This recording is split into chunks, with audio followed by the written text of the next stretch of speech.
Hello everyone, Grimm Reaper here, and we're going to be doing something very different. I know I say that a lot lately, but this is not a game I'd ever thought I'd be doing a video on, but I did actually plan to before it came out. I was considering it, but I didn't do it in the end for a couple of reasons, but this is just a one-off.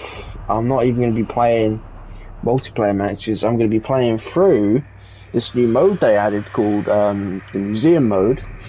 And for those of you that don't know, it's basically if you've ever played Friday the 13th, the game, you know there's a mode on there called Virtual Cabin.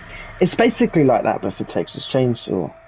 And if those of you who know me, you'll know that probably my favorite film of all time is the original Texas Chainsaw Massacre. And so I thought it'd be fun to go through this and just talk about it and why I love the film and stuff, and yeah, just learn more about like the lore and behind the scenes and stuff. And yeah, let's get into it. But also, this game is basically a love letter to that film. I mean, despite my problems with the game, I do love that it's just taken the first film, the original film, and expanded upon that. So there is like new additions as well, like new characters, which I quite like as well. But yeah, anyway, let's get into it. So no cutscene or anything, just right into it. The family house as well. We're boarded up. Oh, very nice. I do hope they. Oh my god! Did you see that face over there? Oh, Connie. Let's examine. What's this say? Photo checklist outside. Pretty lady dance exterior. Marrow Melodies car graveyard. GKB636 car graveyard. What has 7 arms but no head and 5 legs but can't walk? Front field. And chicken nugget palm. I have no idea what half that means, but yeah. Oh, so we've got to see what we've got to do. Okay. It did pop up with something on the top left. I don't know what it was. So I've got an inventory. Okay. Oh, I've got a camera. Take photos with. Don't know if. Oh, I can crouch. Why can I crouch? I don't like that. That means I've probably got to hide or something. Oh no. It would be awesome to get like a full-on like single-player experience. It'd be nice if they made like a story mode or something, a little campaign. That'd be fun. I doubt it though. It is mostly the multiplayer game first. But I do have an interesting experience with the original film. I do remember. I've got to take a photo. But I do remember. Oh, I've got to swap. Okay. Oh yeah, well, I think I could go to Nicotera. Yeah. Or if you've seen the film, you know it's that outfit. His zipper's undone. Never noticed that. But yeah, I do have an interesting experience with the original film. I can change filter. Oh, that's cool. What did it? I'd say it looked a bit like that, didn't it? Really, in the film. I don't actually have to do a filter, do I? Was that just for the fun of it, or should we? Go on. We should. It looks gorgeous. That.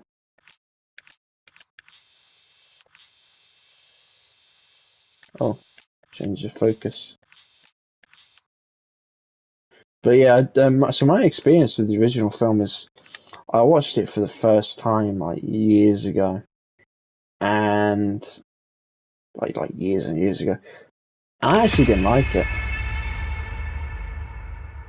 I actually thought it was boring, of all things. Um, and I was quite disappointed in it. It wasn't what I was expecting. The But opening shot. The armadillo in the opening shot of the film was an actual armadillo that production designer Robert Burns found on the side of the road and taxidermied himself. According to Robert Burns, the original script called for a shot of a dead dog on the side of the road, and then the camera would pan to the green van. After further thought, Tobe Hooper felt a dog was too domesticated to show in that light and deemed it too horrible for audiences. This is when an armadillo was decided to be their best bet, as it fit as a symbol for Texas. Robert Burns then found a dead armadillo on the side of the road and took it home himself to taxidermy the animal. This is how the opening shot of the film was born. Well, that is actually interesting. I knew it was a real armadillo, but I didn't know they originally wanted to use a dog. But anyway, as I was saying,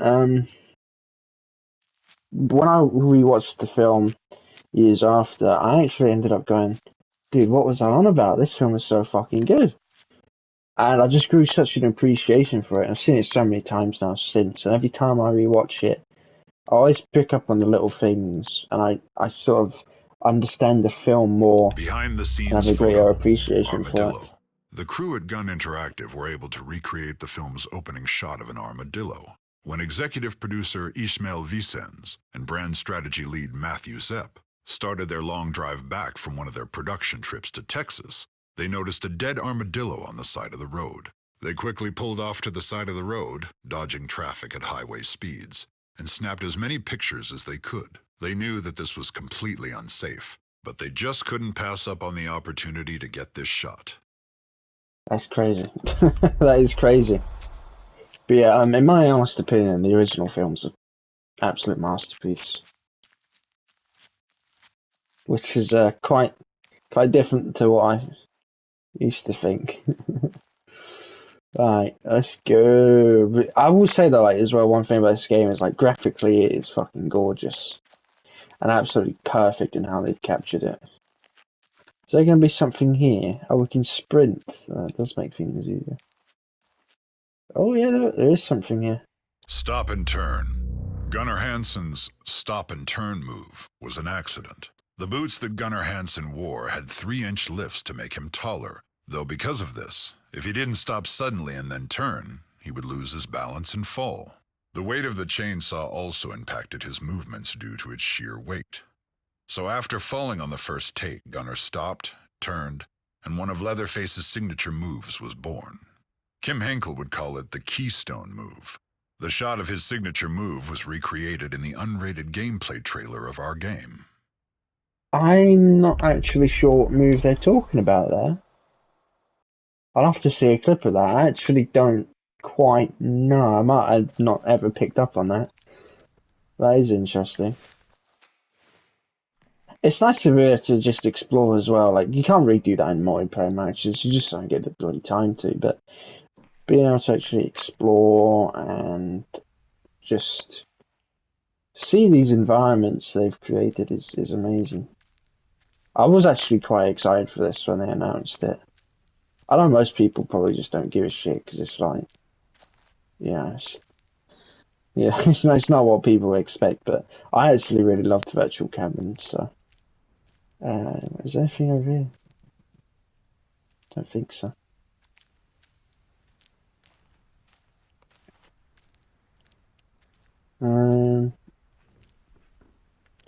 Cool. And there's a well.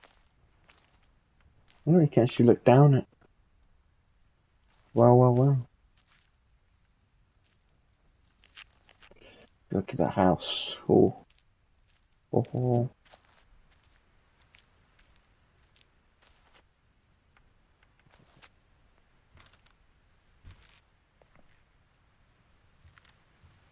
So I'm just I don't even know anymore. Ooh. What's this? What is that padlock? I need to find a code. Or a password thing. I don't know. Maybe again. What's this then? Oh. Booty shorts. A lot of shots were set up on the fly during principal photography by Daniel Pearl and Tobe Hooper. One such shot that Hooper would years later call the best shot in the film was no exception. That shot, of course, being the iconic shot of Pam approaching the family house. Cinematographer Daniel Pearl was laying flat on a dolly with the camera tilted up. The goal of the shot was to make the house appear bigger and bigger in the frame as Pam approached it. Yeah, it's a really iconic shot, to be fair. And not just because of the booty.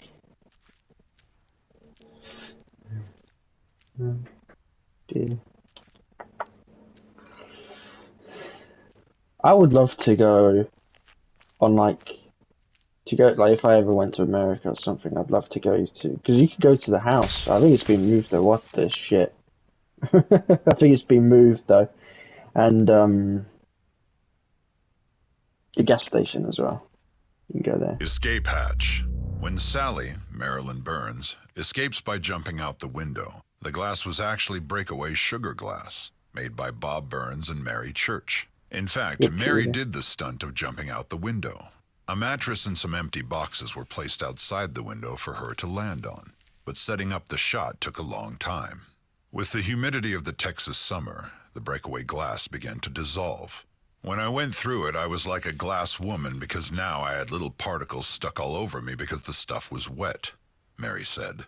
If they'd waited probably another 45 minutes, I don't know if there'd been any glass in those windows. That's interesting. I didn't even know sugar glass was a thing. But the more you know. Do we have to... What was the checklist? Okay. Probably nothing to do with that then. Still, what? 7 arms, but no head, and 5 legs per car. And it's in the front field. And so here. 7... Hold up. 7 arms, but no head, and 5 legs. What's this? So it's got 4 legs. Maybe not that then. I thought it'd be the swing.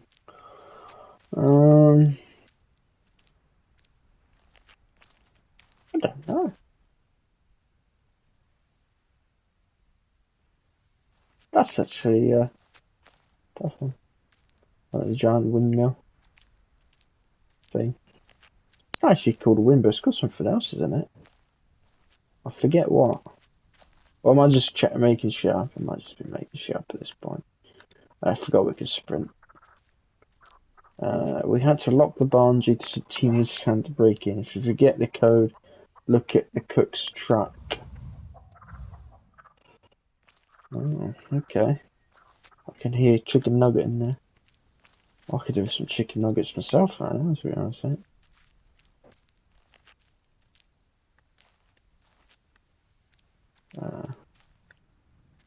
I'm gonna guess that's it. I'll take a picture. Wait, hold up. Look, 7 arms, but no head. No. Oh, I can't see. Truck. For the film, Gunnar Hansen found Leatherface's voice while driving in Austin, Texas. I remember exactly where I was. I had just turned south on Rio Grande from 19th Street, just south of the university.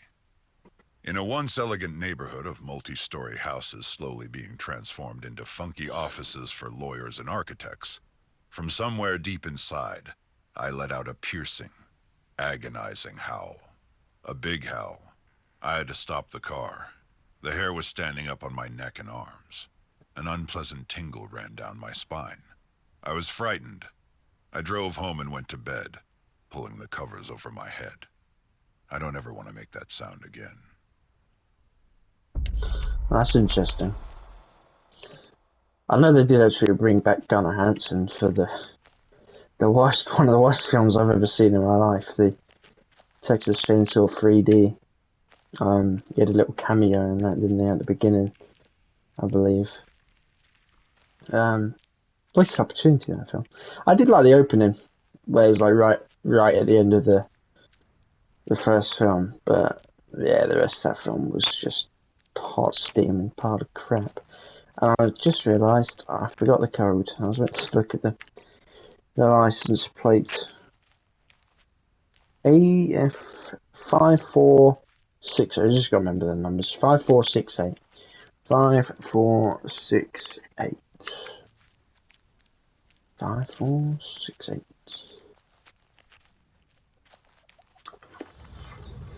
5468. Ta-da! There you Chicken go. Nugget. The game's composer, Ross Tregenza, used real chickens for the audio for Nugget. He luckily had a close friend and fellow composer that owned a farm with several chickens. The name Nugget was born from brand strategy lead Matthew Zepp. The name is a nod to the longtime nickname of his nephew. Moina? How do we get the camera up again? Oh, yeah.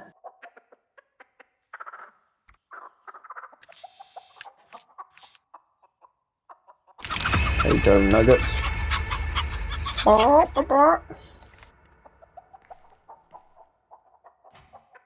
It's a sissy's table, this is. I was half expecting the body to fall out or something. I'm not gonna lie. Is there a reason to be opening that?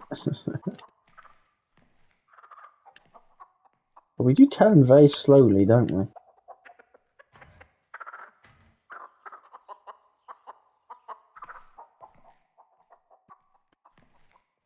I swear you can...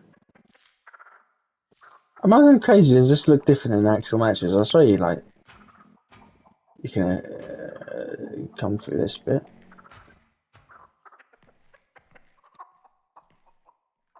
So I'd just like to make sure that we got everything. Let's just see if we can have a peek inside. Nope. I wish they did this to the other maps too. It'd be nice to, like... I mean, it'd probably be, you know... Probably asking for a lot of that, but... You know, it'd just be nice to explore them like this. Learn about them. Learn the lore and stuff. And behind the scenes stuff.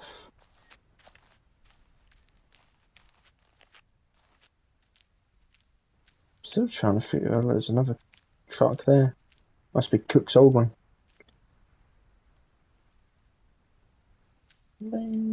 Aren't they making a new Texas film? Yeah, I have no faith in it though. The last one was pretty crap too. They didn't seem to understand what made the film so special. It's kind of a thing though, isn't it? A lot of horror movie sequels don't seem to, you know. I did absolutely love the second one though. Second one was funny and good. And surprisingly enjoyed the third one, but I also loved the remake and prequel to it. But yeah, the rest were oh, wasn't a fan of the rest. That is a hand on the wheel. What the fuck? I've never seen that before.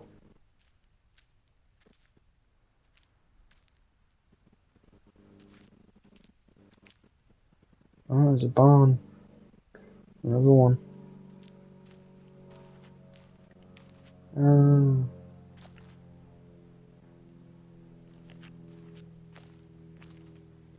Oh, yeah, look, hold up. Oh, no, don't crouch. See that over there? Let's see if we can focus. That is the campsite they see in the first film, which we have learned is from the victims in this game. I'm going to take a picture of that, because I feel like that would be... It's not part of something? I thought it would be. I thought that would be, you know... What's that in there? That is a foot. A whole leg.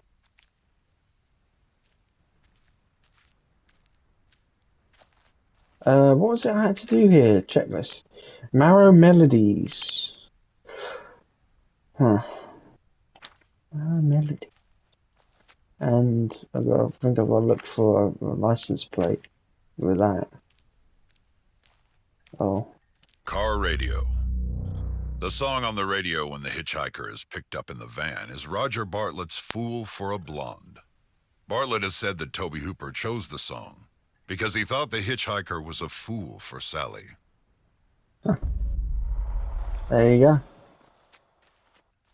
The more you know.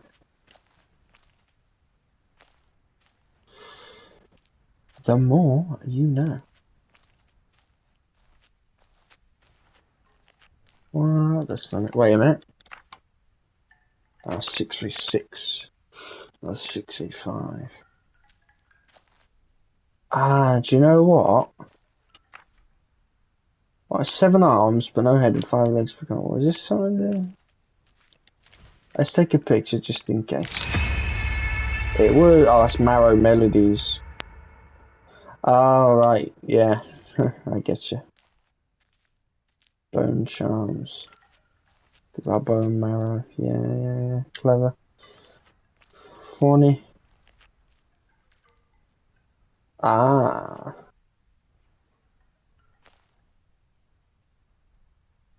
What was it again? 636. Find a license plate that says 636. Easier said than done, hey? Okay, what's that old machine? Can we open this? No, we can't get through there. I'll find that figure out that riddle. Which I'll be honest, I ain't got a clue.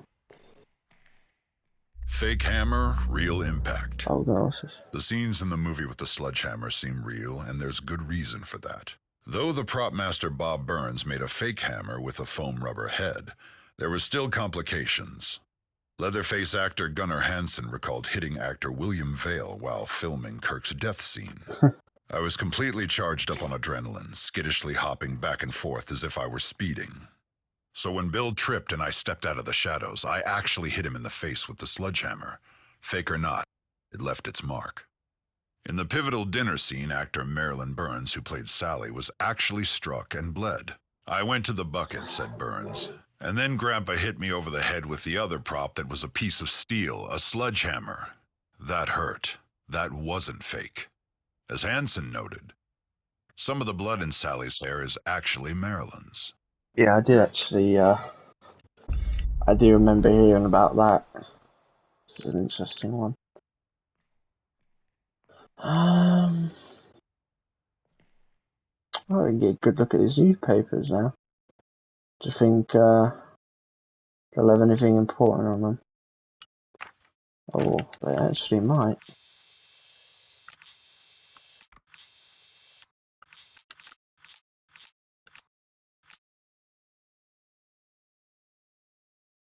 Nah, maybe not. I was thinking, because that looks like it might be the slaughterhouse.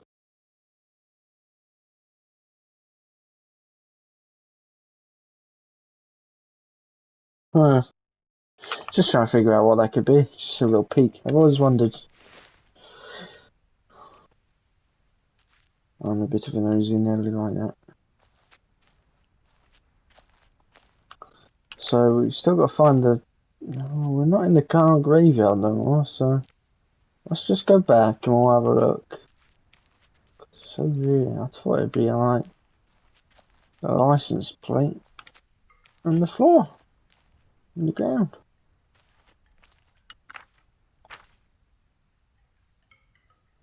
But it's not. It's not. What if we just take a picture anyway? No. Okay.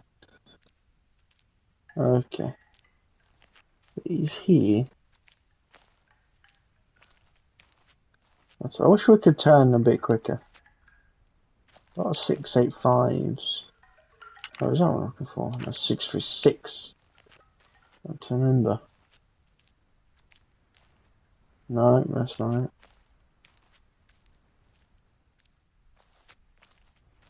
Oh, what? It's got meat, I reckon it's on this one, maybe? Ah.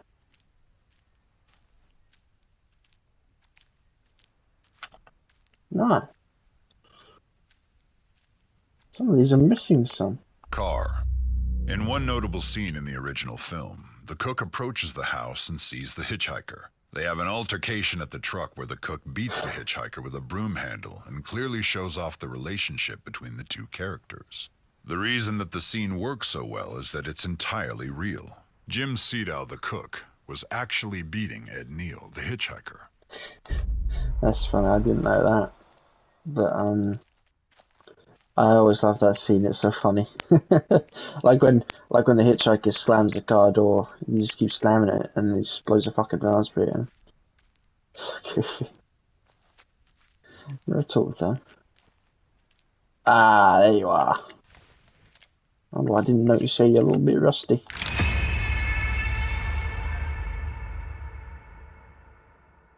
Awesome. So we just need one more. This damn riddle. Front field. Okay. Oh wait, you. There's this fucking barricade. You get through that.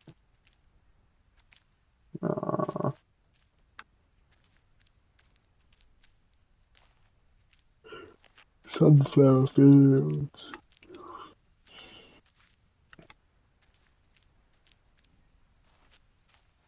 Oh.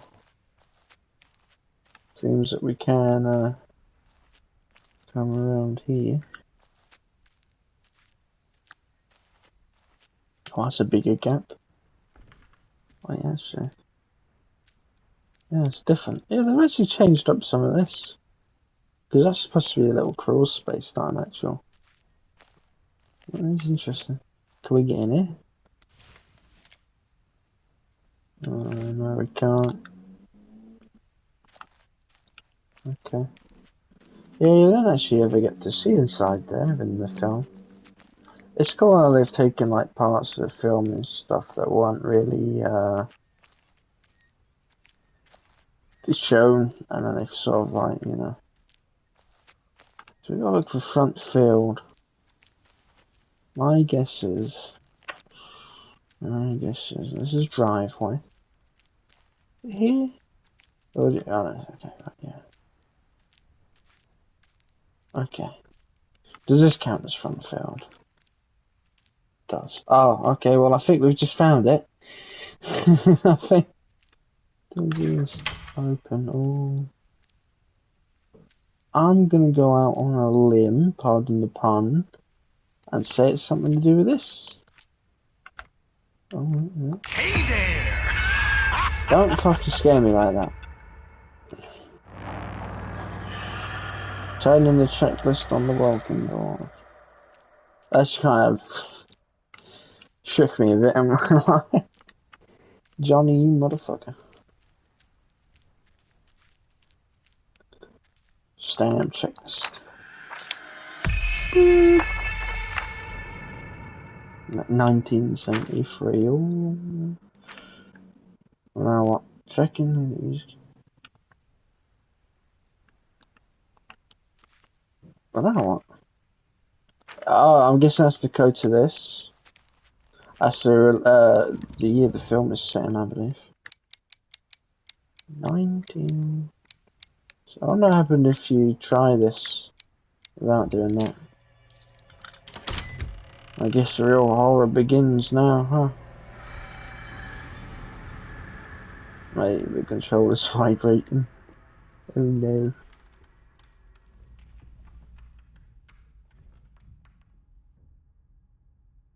I can hear noises. Just kind of creeping me out a bit. Skull Wall, family dinner, crisp Kringle, Grandpa's arm candy, frames of fear, and revoked licenses. Oh. Okay.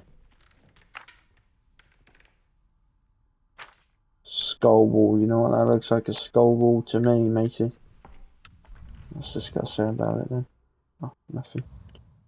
Just a picture. Oh, this is literally like Virtual Cabin. There's something like this in Virtual Cabin with like the masks.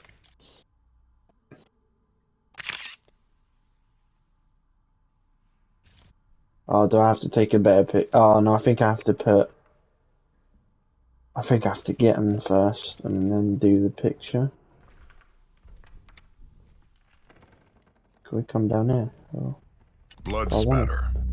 One of the reasons that blood and gore are limited in the film is because Tobe Hooper and Kim Henkel felt that fear and intensity were more important. According to screenwriter Kim Henkel, he and Tobe Hooper reached out to the MPAA to discuss the guidelines to avoid getting slapped with an X rating. Apparently, the investors of the film were terrified that the film would get an X rating, so all these thoughts were front of mind during production. Ultimately, Hooper and Henkel's original vision of inflicting fear and intensity with the gore and blood implied worked to the film's benefit and made a bigger impact. That is true. I do remember when I first watched it, I thought, I was like, oh my god, it's called Texas Chain Saw Massacre, but there's like barely any blood in it. But it is better for it because it definitely does feel a lot more intense. What in the hell is this guy? What the hell's all the clothes? It's not anything, is it? Because that is not there in the game. Is it there in the film? I don't know. Oh, look at that. Yeah, I mean, that's obviously to show you what you gotta do. But you know what? I don't actually need that. Thank you very much. Because I have seen the film many times. And I already know this. Johnny and Sissy were not there. Who can you stop with, huh? Johnny and Sissy were not there. The dinner scene. The infamous dinner scene was a long, trying shoot. Plastic surgeon W.E. Barnes created the makeup for Grandpa, and it took nearly 10 hours to apply to actor John Dugan. A lot of pieces and parts went into creating Grandpa's look. But because they were down to their last set of makeup parts, the crew had to shoot every scene involving Grandpa all in one day. The grueling shoot was one of the hottest days of the production, with temperatures over 100 degrees. The set windows were blacked out with black plastic in a house filled with cameras and lights that reached as high as 120 degrees inside. Because of the extreme heat on set, the food at the dinner table started to rot. The smell on set was ghastly for the entire cast and crew. All of the bones on the set were real, and combined with the lights that made them burn, released an unbearable smell. The combination of the stench with the extreme heat made a lot of the crew sick, and they'd take frequent trips outside to throw up. In the end, the brutal set brought a real rawness to the film. The shoot in total lasted nearly 32 hours for some of the crew. Yeah, I did know about that. It was absolutely mental. But what we got was probably one of the most iconic scenes in cinema history. So, yeah. So some items are missing. Again, I don't have them. I can't just take the picture, can I? No. I'll let you see the face lamp. Can I examine it? Okay. Skin lampshades. Why was the film marketed as being based on true events? According to Kim Henkel, the film's marketing of being based on true events evolved over production. The famous crawl, for instance, was implemented to mark the story as an historical event that was more captivating, but wasn't meant to be taken seriously. Another inspiration for the story were tales Tobe Hooper was told by his family as a young child. They told him stories of a killer from Wisconsin that would use human skin for lampshades. This Wisconsin killer was the infamous Ed Gein. Yeah, very interesting stuff, that. Oh, what is that? What? Oh, there we go. Chicken head. Was that actually in the film? I don't remember that. That's crazy. Makeup set. Gunnar Hansen shared a lot of praise for his fellow cast members. In the 40th anniversary Blu-ray release's audio commentary, Hansen notes that actor Jim Sedow, the cook, was probably the only actor in the movie who could look benign and then become extremely evil without any makeup. That is true, and the cook is probably my favourite character in the film because he's such an interesting one because he's like, he comes off as just like this normal old man, but then you get towards the end of the film, he's like proper fucking, he's insane. What's all this? Are you gonna play track? Is this something we have to do?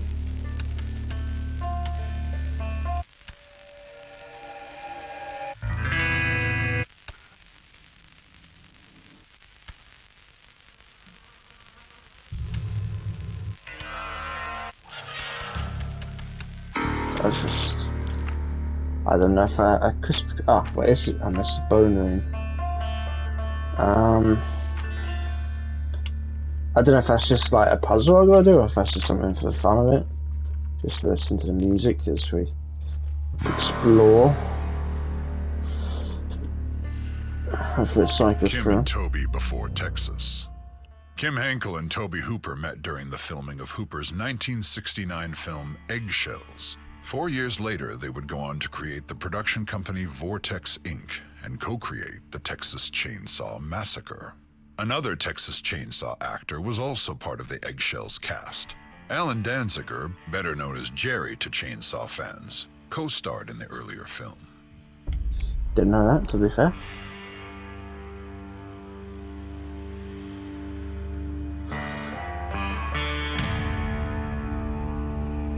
Examine. Oh, what's this? Cheap thrills. Screenwriter Kim Henkel has said that one of the reasons he and Toby Hooper wanted to make a horror film was their limited budget. If you have relatively little money, what are your possibilities? Henkel says. The clear answer was some sort of genre piece. Horror was the easiest because we felt that we didn't have to have any names in the cast.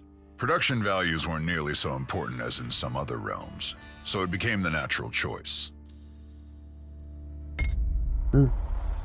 Fair enough, fair enough. Yeah, to be fair, it's pretty hot here. I am too, so it feels like I'm here in real life. Oh, what the hell? This ram died in a bad way. There we go. Look at that. Ooh. That is nasty. Oh, I can't go there. Oh, I think. Possibly. Oh, wait, no, I think I know this. I think it's upstairs. I think it's upstairs. Can we change that music over, actually? It's getting a bit much.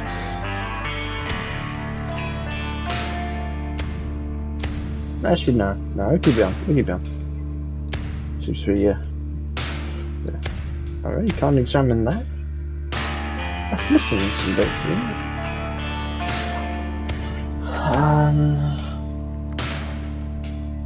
Yeah. There's gotta be something in there. Yeah, I knew it, just like in the film. I believe I skipped past He really this room. cut her.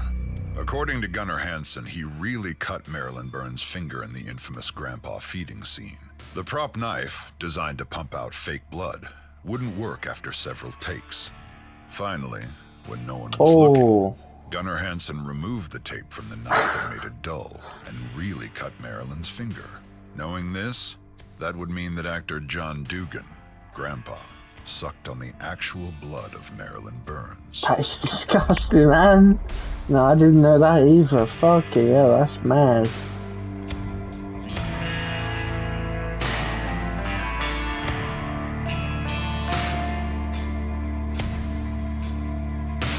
That is proper mad, I'm not gonna lie.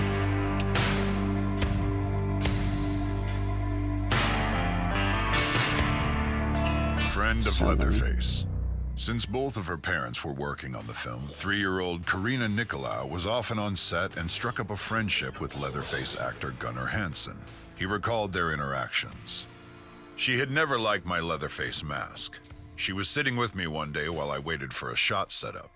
When Dottie, makeup artist Dorothy J. Pearl, came to put on my mask, it horrified Karina. As soon as it covered my face, she started screaming. I had Dottie pull it off. See? I said, it's just me. She calmed down, but when I put the mask on again, she started screaming again. I realized she was too young to make the leap, to see my transformation from Gunnar to Leatherface and understand that I was still under the mask. So I made sure she never saw me in the mask after that, at least until the unfortunate meat hook scene. Ashtray. Actors are paid varying amounts for their work in film. For his voiceover in the opening monologue of the film, John Larroquette was paid with a single joint. Recent reports, however, suggest that his rate has gone up. Really?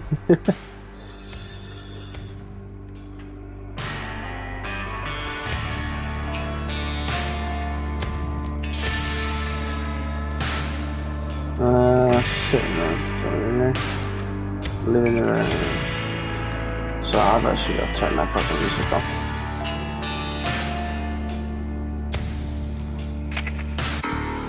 Nope. We'll play a different one, yeah? Actually, we'll just have none. We'll have none. We'll be boring or no music. Living around. Listen. Curtain.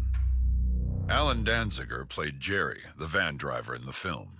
He prepared for his first on-camera meeting with Leatherface by being blindfolded. When the blindfold was removed for the initial take, he was so terrified that he ran out of the room.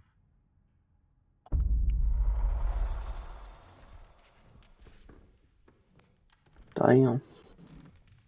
Genuine bone furnishings. The bones used for props were real animal bones found at a veterinarian boneyard and a cattle pasture. Art director Robert Burns led the charge of designing most of the bone props, like furniture and light fixtures. More you know? More you know?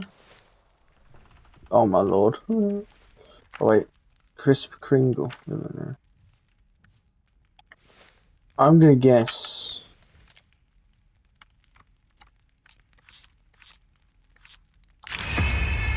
I thought so. I thought so. There's still others we need to find. Frames of Fear. This is like a picture frame. Yeah. Sitting room. Is it them? Probably not, but no, okay. I mean, there's normally like picture frames everywhere. Oh wait, it could be this. Yeah. These are some interesting pictures. And who some of these are supposed to be.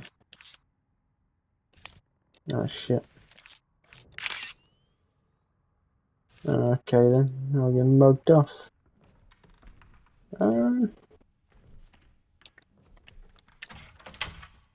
Nah. Friend of Leatherface. So I've already done that. I haven't done this side. Preparing for the role.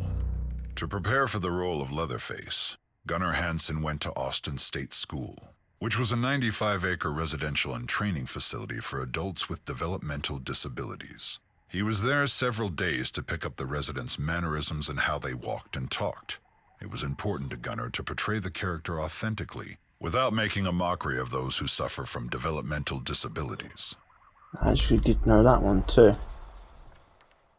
So that's interesting. Oh, dearie me. Does this get saved, by the way? Or just is like the whole fucking thing from the beginning? I don't actually know. Interested either way. Anything here? Oh, the ladder's not there. Oh, it's all covered up. Oh.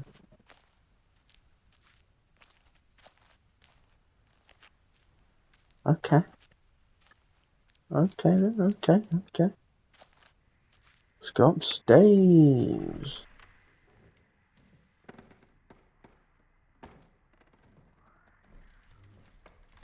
What we got?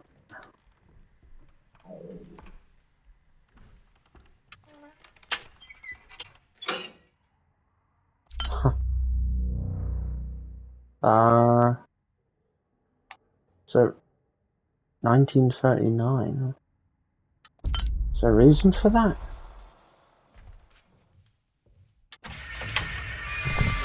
That actually scared the fuck out of me. You gotta stop doing this. I don't know why that made me jump. Jesus Christ. I don't like that it's quite dark in here. And I don't like that door's just shut. Box office success. The Texas Chain Saw Massacre grossed over $30 million at the box office in North America and sold over 16 million tickets. With inflation, the film would have made over $150 million in box office earnings today. That's pretty good then, pretty good.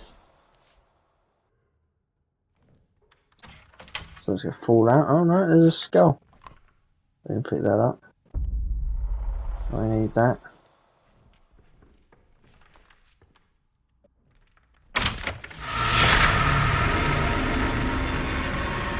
Unbelievable.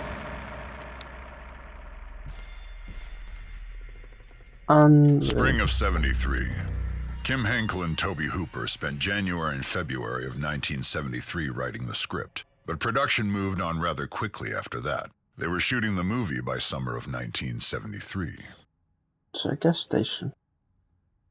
Is that to do with something? Because it's got like blood on like dates or something, so I'm guessing.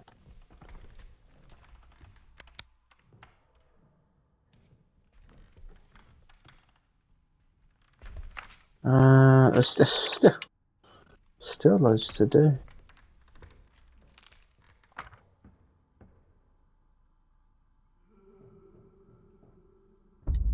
What the fuck? I heard something. Sounded like it was coming from here.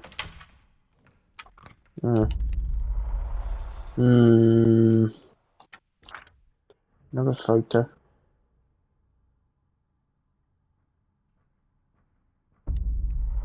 Wait, I picked them. How do you open the inventory again? Huh. So I guess that's like the law to do with the game, isn't it? Like when the victims came in.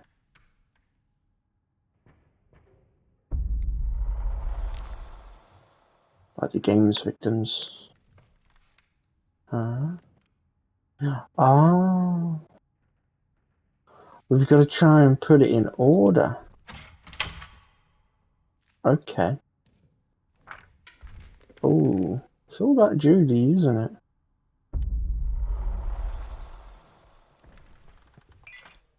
I thought that was a couple fingers, to be honest. Oh, I can add it to my inventory.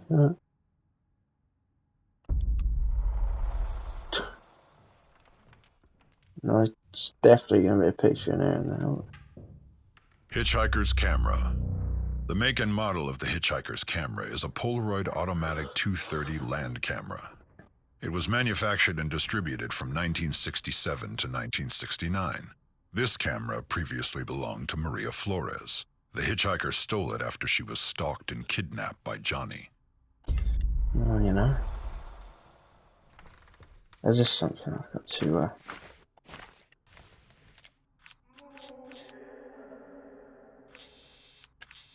What the fuck? I can hear like these.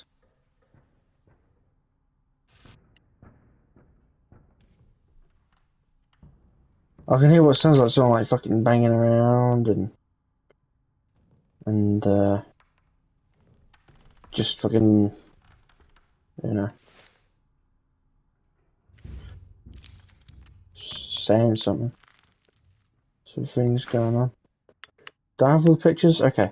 If I had to guess, that's going to be picture number 1. Alright. That's got to be picture number 2. Picture number 3.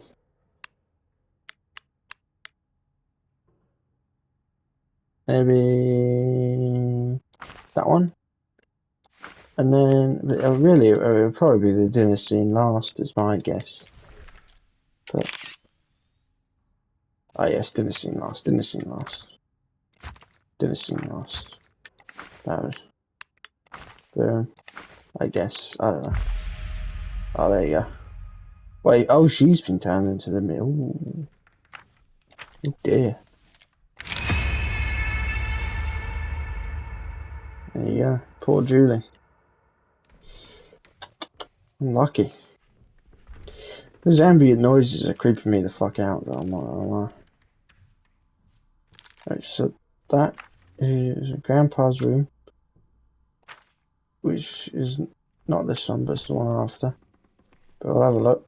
No living animals were harmed. Initially, art director Robert Burns wanted set pieces of real dead cats and dogs. The crew acquired dead animal carcasses from a veterinarian and actually tried to embalm them with formaldehyde. Makeup artist and production assistant Dorothy Pearl, at the time the wife of the film's cinematographer Daniel Pearl, was injecting a dead animal with formaldehyde when she accidentally injected into her own leg through the animal. Toby Hooper then ordered that the dead animal carcasses had to be thrown out. The crew poured gasoline to cremate them, but the stench from the smoke from the bonfire started to make its way into the family house and added to an already foul stench set.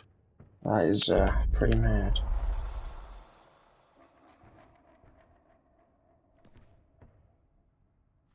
It generally does sound like someone's like banging to get out. But like, from where? It's the scary part. Grandpa's room's closed for renovations. Oh. Looking at Grandma's arm. Hey, what? I was always saying, like, because she's not actually in this game. Right, in the film, she's just sitting there in the chair in this room, but I was always like, where is she? You know, because they've paid massive attention to all these little details. But Grandma's omission was always a bizarre one to me. Oh. I'll be honest, I don't know what that one could be. What we got to type in for that?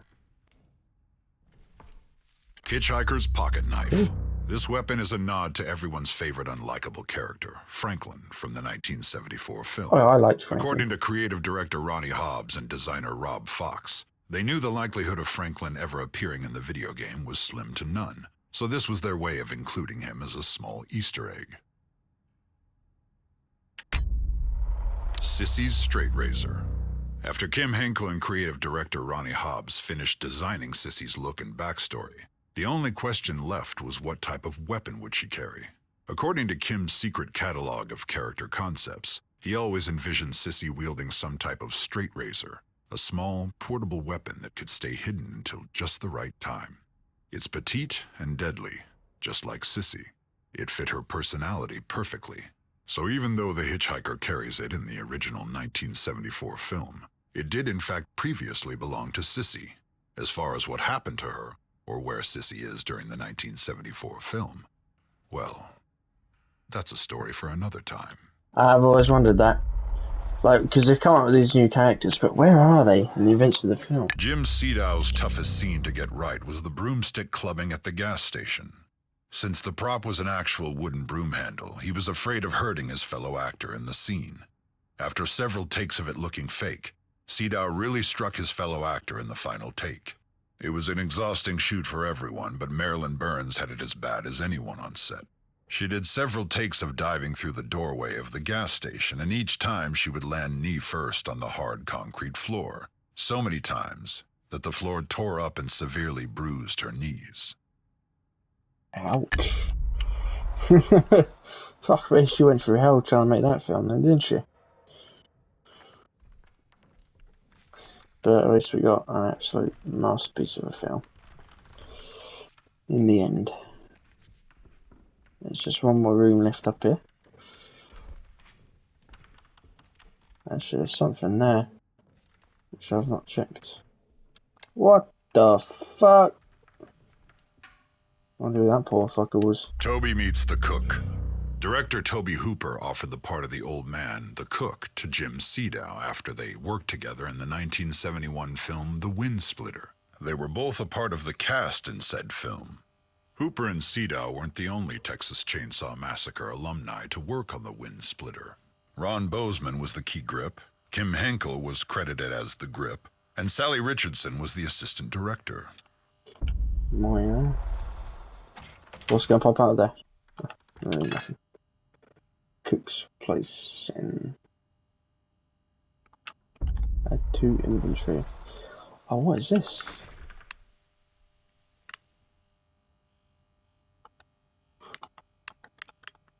Oh, that's interesting. There's stuff to put there. License plates. You've got to be kidding me. Salmon.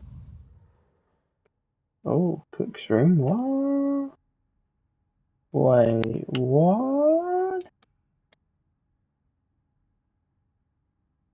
What's that all about? What does that mean? Found in a score.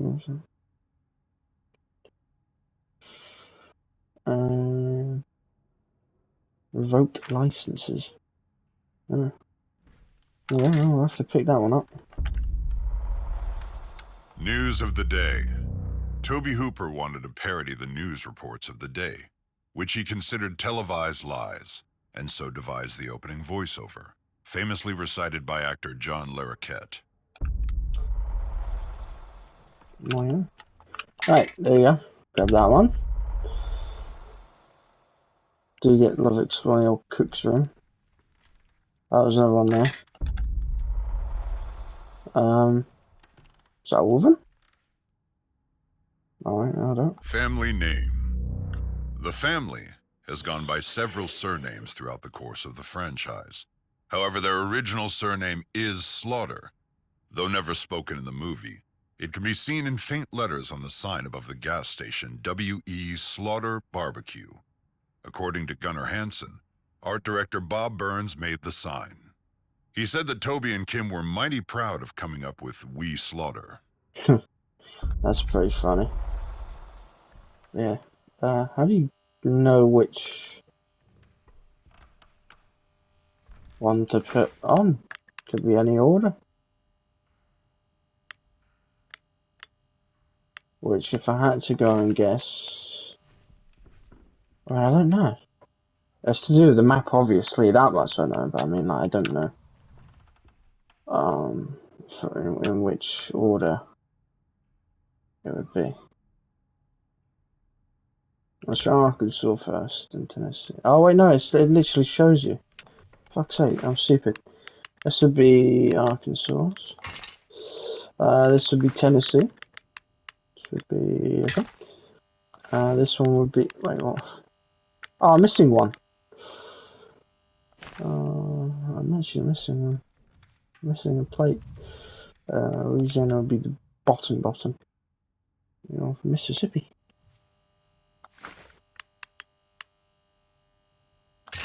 Oh, I'm missing one. Well, bugger.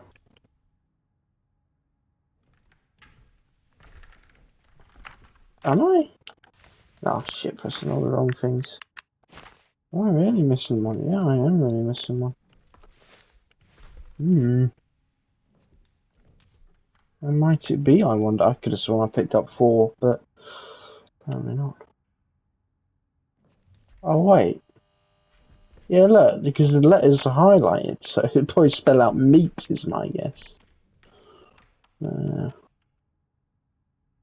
How interesting. Okay then.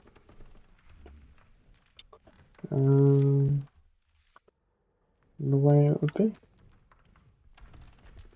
I think I missed something in here. Yeah. Forgot about this saying. Production manager Ron Bozeman would go on to work on another film that featured cannibalism. In 1992, he won an Academy Award as a producer for The Silence of the Lambs. Well, you know. Okay, but there's actually not really anything else in there. Well, bugger. Buggery.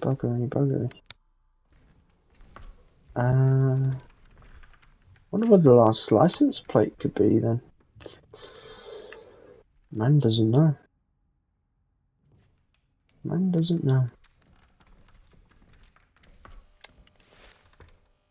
Is it?